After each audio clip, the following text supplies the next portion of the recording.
kaže da je ovaj svet lavirint. I on će često koristiti sliku lavirinta da opiše ovaj svet. I zaista, nama se često čini da mi živimo u lavirintu. Nabasamo na slepu ulicu, na ćor sokak, udarimo glavom o zid. Pa onda događa se sve češće i češće. Osetimo nepravdu. Pa onda shvatimo da su okolnosti spoljašnje mnogo jače od nas sami. I vrlo često dođemo u situaciju, problem koji nema izlaz.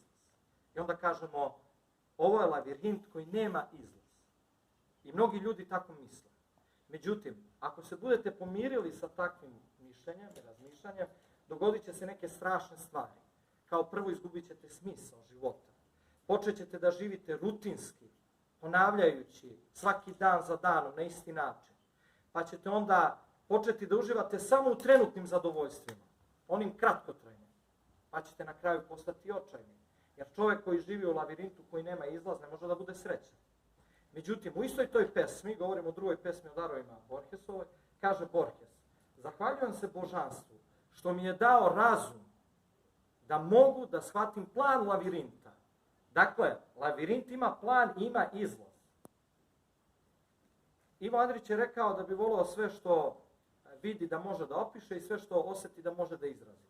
A ja bih ovdje nešto dodao. Ja bih voleo da roman može da bude u funkciji otkrivanja tog plana lavirinta našeg života. To sam ja hteo. Dakle, da dam neke putokaze. Druga je stvar da li sam uspio ili ne, to je na svakom čitaocu da odredi. Zato ću vam ja ovdje kratko reći 4 koordinate, 4 tačke, 4 putokaza koje sam hteo da uključim u roman. Prva tačka, ja bih je nazvao ključno pitanje. Najcitiranije delo posle Biblije, Hamlet, Šekspirov, ima jedan vrlo interesantan početak. Zamislite da sedite u pozorištu. Na sceni je mrak. Ne vidi se ništa. Samo čujete glas. Who's there? Na engleskom, a u stvari, ko je tamo?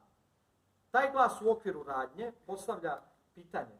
Znači, postavlja Marcelo, koji u stvari gleda ko dolazi od straže.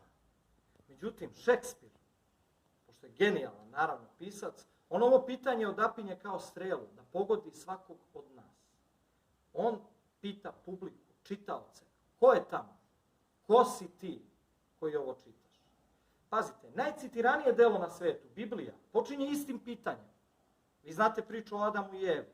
I sada znate da nisu smeli da jedu onaj plod sa drveta poznanja dobra i zla, ali dobro, Eva je uzela